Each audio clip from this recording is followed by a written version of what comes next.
제가 지난 주간에 우리 지방에서 목회하는 우리 동기 목사님 교회 도와드릴 게 있어서 한번 같이 좀 다녀왔습니다.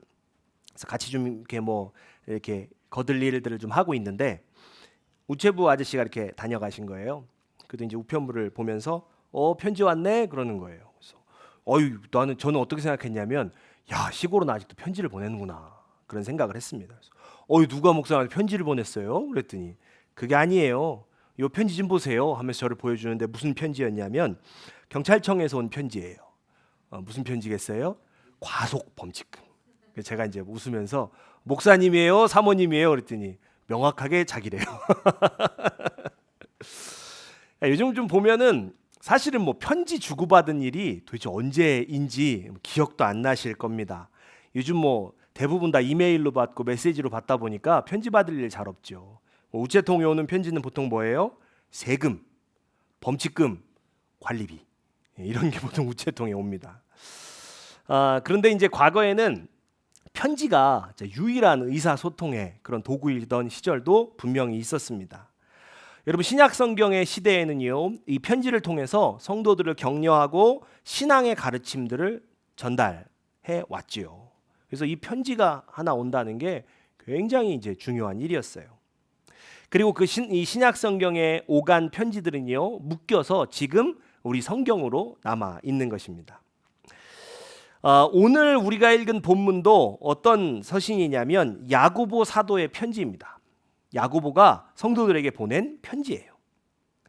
오늘 성경을 보면 야고보서는 이렇게 기록하고 있습니다. 흩어진 12지파에 문안하노라 이렇게 서두에서 시작을 하고 있어요.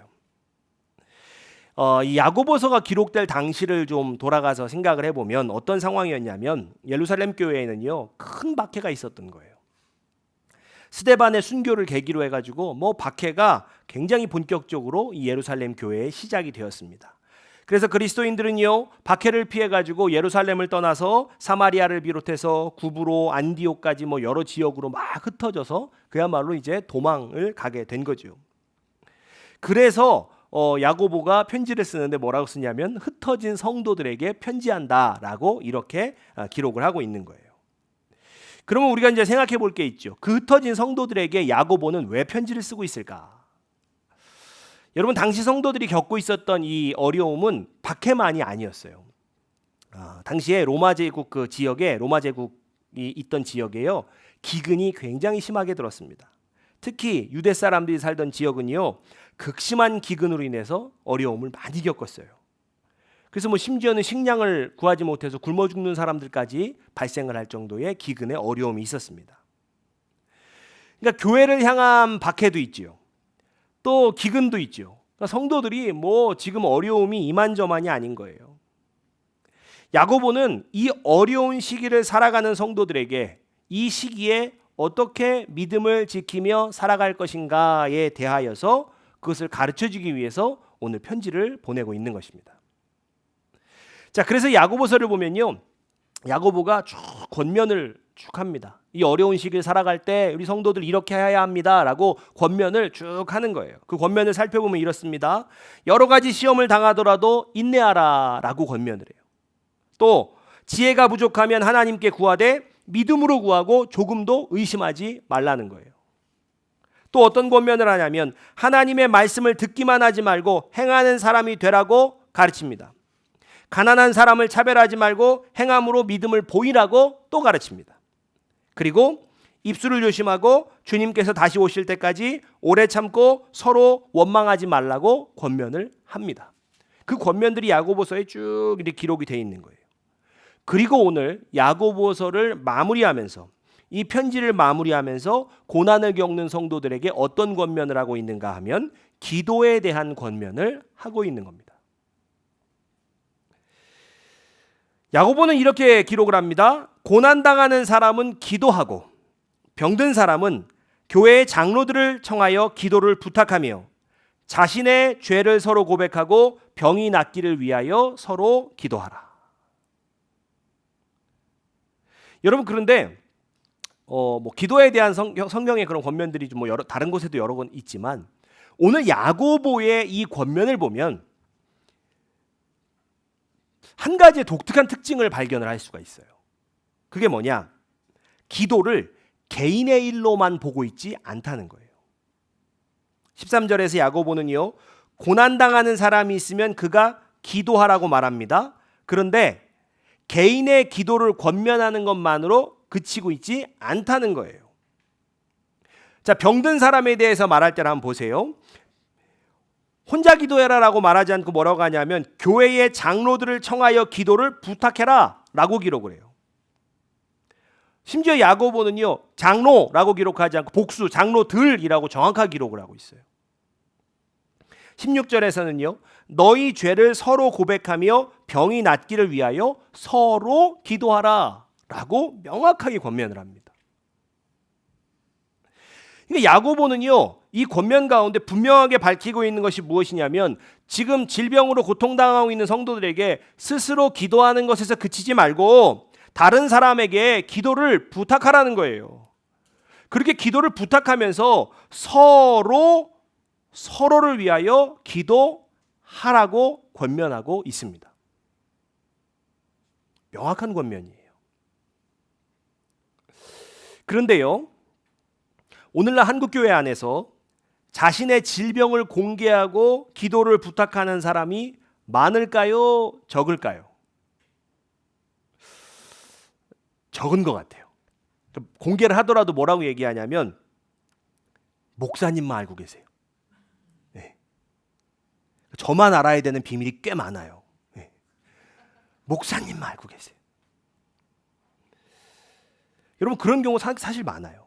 성경은요, 아픈 사람들은 혼자 기도하는 게 아니라 함께 기도하라고, 서로 얘기하고 함께 기도하라고 권면을 하고 있는데 왜 사람들은요, 오늘날 한국교회 성도들은요, 왜 자신이나 가족이 아픈 거를 쉽게 오픈하지 못할까라고 하는 거죠. 뭐 사실은 여러 가지 이유가 있습니다. 뭐 우선은 뭐냐면요, 내가 아프다는 게 알려지는 순간부터 사람들이 아픈 사람으로 좀 여길까봐 걱정하는 게 있어요. 두려움이 있죠. 사실은 좀 전과 같이 그냥 동일하게 대해주면 좋은데, 같이 편하게 지내면 좋은데 그냥 아픈 사람인 거예요. 막 늘 괜찮냐고 물어보고 막 안타깝게 바라보죠. 그 큰 눈빛으로. 그 자체가 막 부담스러운 거예요. 아니 뭐 같이 뭐 좀 하면 좋은데, 아이고 아픈 사람이 왜 이런 거 하냐고. 아픈 사람도 할 수 있는데. 그러니까 사실은 그 진짜 병보다는요, 사람들이 그 병자라고 보는 시선이 더 두려운 거예요. 그게 더 부담스러운 거예요.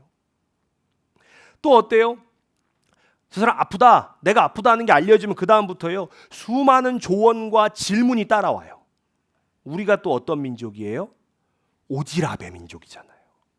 그래서 어떤 병원 다니느냐, 어떤 치료 받느냐, 뭐 내가 뭐 아는 사람이 내가 TV에서 봤는데 내가 뭐 어떻게 했는데라고 하면서 온갖 조언을 해요. 뭐 그거 먹어봤냐, 이거 먹어야 된다, 저걸 해야 된다, 몸이 뭐 차갑다, 뜨겁다, 양말을 신어라, 벗어라.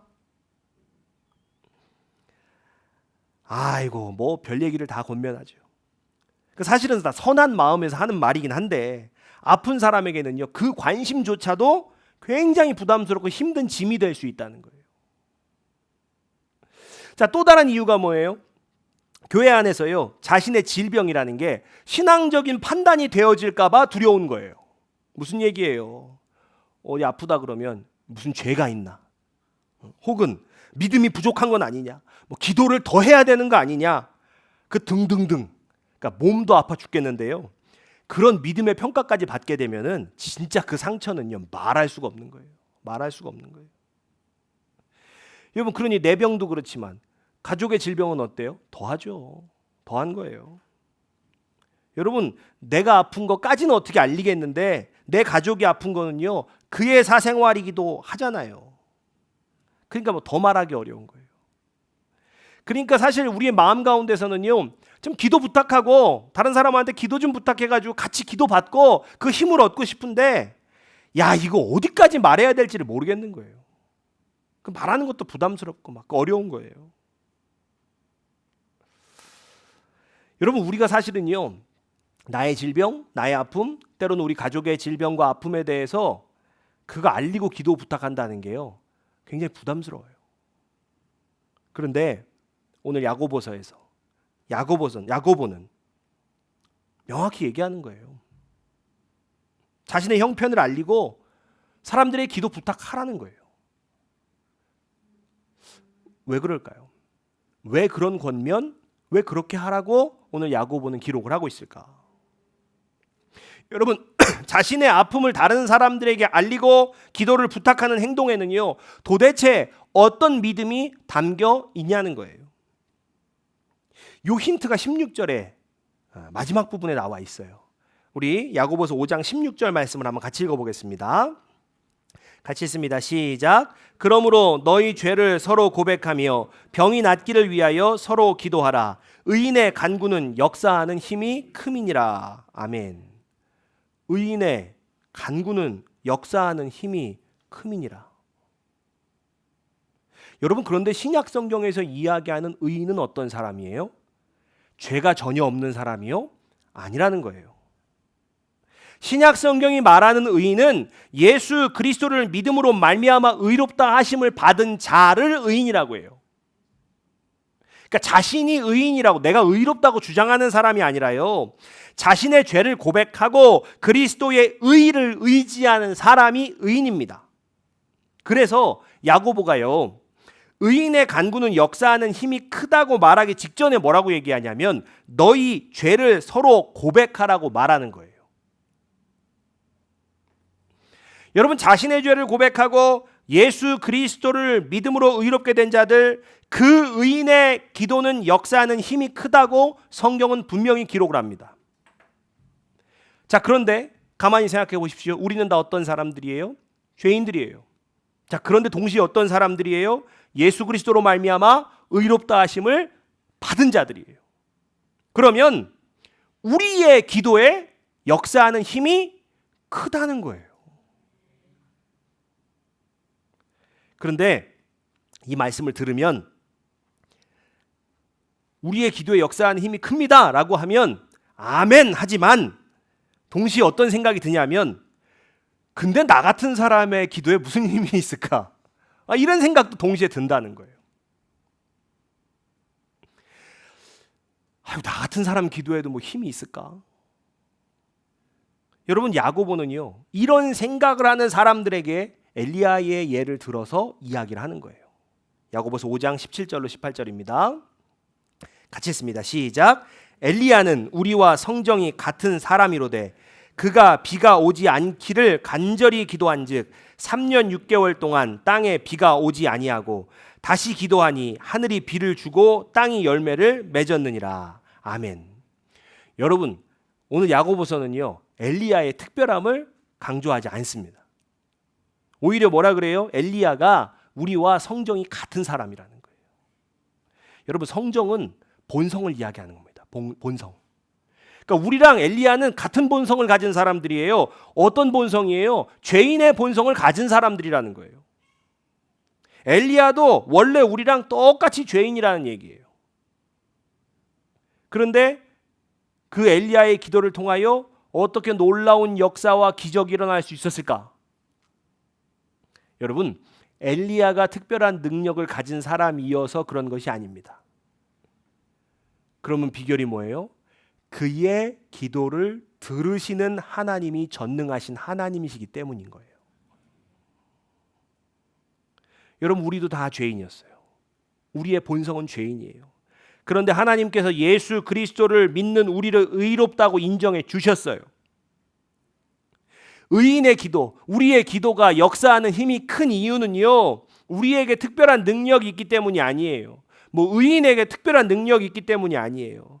우리를 의롭게 하신 하나님께서 전능하신 하나님이시기 때문인 것입니다.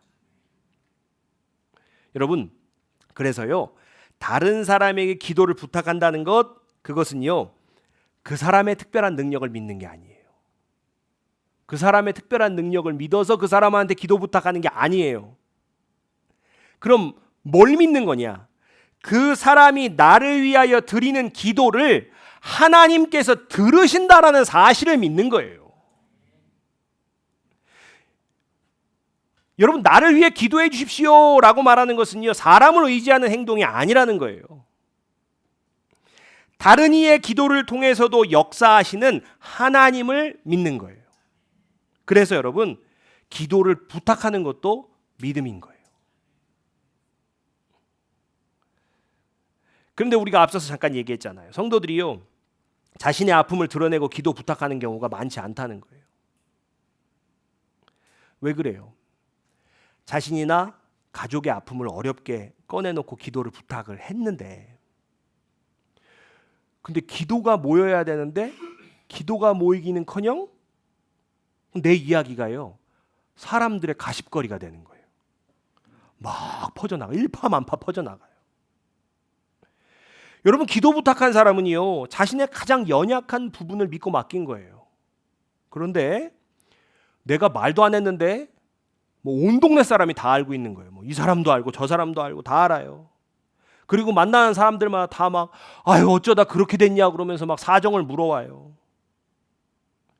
여러분, 그러면 기도를 부탁했다가 되려 큰 상처를 입죠. 그럼 그런 일을 한 번, 두 번 경험하면요, 다시는 자신의 어려움을 다른 사람한테 말 안 하죠. 여러분, 우리가 명확하게 아셔야 될 게 있어요. 누군가 우리에게 기도를 부탁했다는 것은요, 정보를 알려준 게 아니에요. 누군가 우리에게 기도를 부탁한 것은요, 자신의 아픔을 맡긴 거예요. 여러분, 기도 제목은요, 입으로 옮길 이야기거리가 아니에요. 그럼 기도 제목은 뭐냐면 무릎으로 가져가야 되는 부탁인 거예요. 기도 제목을 들었어요. 부탁을 받았어요. 그러면 딴 사람한테 그랬다더라라고 전할 일이 아니라 하나님 앞에 무릎 꿇는 게 먼저여야 하는 거예요. 여러분, 그래서 우리가 성도들에게 왜 다른 이들에게 기도 부탁하지 않습니까? 라고 물어보기 전에 먼저 뭘 돌아보셔야겠어요? 나는 누군가 안심하고 자신의 아픔을 맡길 수 있는 사람이던가? 여러분, 먼저 그것을 돌아봐야 돼요. 왜 기도 부탁을 안 합니까? 왜 기도 제목을 얘기 안 합니까? 그게 아니라 나는 과연 안심하고 다른 이의 아픔을 맡아줄 수 있는 사람인가? 여러분, 돌아보셔야 된다는 거예요. 나는 누군가가 자신의 아픔을 말하고 나서요, 아이고 저 사람한테 괜히 말했네 라고 후회하게 만드는 사람은 아닌가? 아, 이 사람한테 부탁하고 기도 제목을 말하기를 잘했다 라고 안심하게 만드는 사람인가? 우리 교회는 누군가 자신의 연약함을 드러내기에 안전한 공동체가 맞는가? 여러분, 먼저 돌아보셔야 돼요. 여러분, 교회는요, 아픈 사람이 아프다고 말할 수 있어야 돼요. 지친 사람이 힘들다고 말할 수 있는 곳이어야 합니다. 혼자 감당할 수 없는 정말 큰 일을 만났을 때 도와달라고 손 내밀 수 있는 곳이 바로 교회여야 해요. 자신의 아픔을 말해도 판단받지 않는 곳이고, 연약함을 드러내도 믿음을 의심받지 않는 곳이어야 해요. 죄를 고백해도 정죄당하지 않는 곳이 바로 교회여야 해요. 여러분, 누군가의 아픔이 사람들의 입에서 소문으로 쌓이는 곳이 아니라 하나님 앞에 간절한 기도로 쌓이는 곳, 그곳이 바로 교회여야 해요. 그러기 위해서 어떻게 해야 됩니까? 먼저 우리 각 사람이요, 우리 한 사람 한 사람이 바로 누군가의 아픔을 안심하고 맡길 만한 사람이 되셔야 된다는 거예요. 여러분, 안전한 공동체예요. 좋은 교회예요. 앞으로 우리 이렇게 하자. 표 걸어놓고 우리 안전한 공동체, 기도 제목을 말할 수 있는 교회, 이렇게 써놓는다고 될까요? 안 돼요. 안 됩니다. 어떻게 해야지 그런 공동체가 될 수 있을까요? 한 사람 한 사람이요, 다른 이의 아픔을 어떻게 대하는지에 대한 태도가 달라져야 되는 거예요. 여러분, 우리 공동체가요, 자신의 아픔을 안심하고 드러내며 기도 부탁할 수 있는 공동체가 될지 말지는요, 내가 다른 사람의 아픔을 어떻게 대하느냐에 따라 거기에 달려 있는 거예요. 여러분, 오늘 본문은 우리에게요, 분명한 결단을 요구합니다. 혼자 감당하기 어려운 일을 만났다면요, 자신의 아픔을 숨긴 채 버티지 말라는 거예요. 그리고 어떻게 해요? 나를 위해 기도해 주십시오 라고 말해야 된다는 거예요. 다른 사람의 기도를 통해서도 역사하시는 하나님을 믿어야 된다는 거예요. 그렇게 기도 부탁하는 것도 믿음임을 잊지 말아야 된다는 거예요. 그리고 동시에요, 누군가 여러분을 믿고 기도를 부탁한다면 여러분, 우리가 그 믿음을 가볍게 여겨서는 안 된다는 거예요.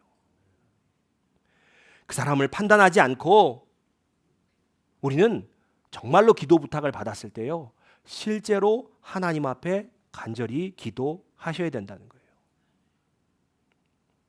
여러분, 누군가가 여러분에게 안심하고 기도를 부탁할 수 있는 사람 되시기를 주의 이름으로 축복합니다. 여러분, 그리스도인들이 그런 얘기 많이 하죠. 기도 부탁해요. 기도 부탁해요. 네, 기도해 줄게요. 여러분, 인사치레로 해서는 안 돼요. 이게 믿음이셔야 해요. 기도를 부탁하는 믿음, 다른 일을 통해서도 역사하신 하나님을 믿는 믿음, 그리고 내가 저 사람을 위하여 기도해 줄 때 하나님께서 들으신다라는 믿음, 분명한 믿음이셔야 돼요. 그래서 여러분, 기도해 준다고 얘기했으면 반드시 기도하셔야 됩니다. 여러분, 하나님께서는요, 우리 기쁨의 집이 정말 자신의 아픔을 드러내고 기도를 부탁할 믿음을 가진 사람들의 공동체 되기를 원하세요.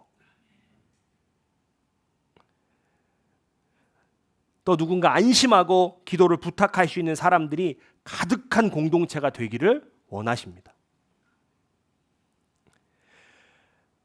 나의 아픔은 쉬쉬하면서 남의 아픔은 수군거리는 교회의 오래된 폐해를 우리를 통하여 끊으시기를 원하십니다. 아픔을 말하면 소문나는 교회가 아니고요, 기도가 쌓이는 교회. 연약한 사람이 혼자 버티지 않고 서로의 기도를 통하여 다시 일어날 수 있는 그런 교회 되기를 하나님이 원하십니다. 여러분, 기도를 부탁할 믿음과 다른 사람의 기도 제목을 소중히 품을 사랑을 가지실 수 있기를 주의 이름으로 축복합니다. 그리고 그 믿음과 사랑으로 서로의 아픔을 함께 짊어지며 서로를 위하여 기도하는 여러분, 그런 우리 기쁨의 집 교회 되기를 주의 이름으로 축복합니다. 우리 같이 찬양하고 기도하겠습니다.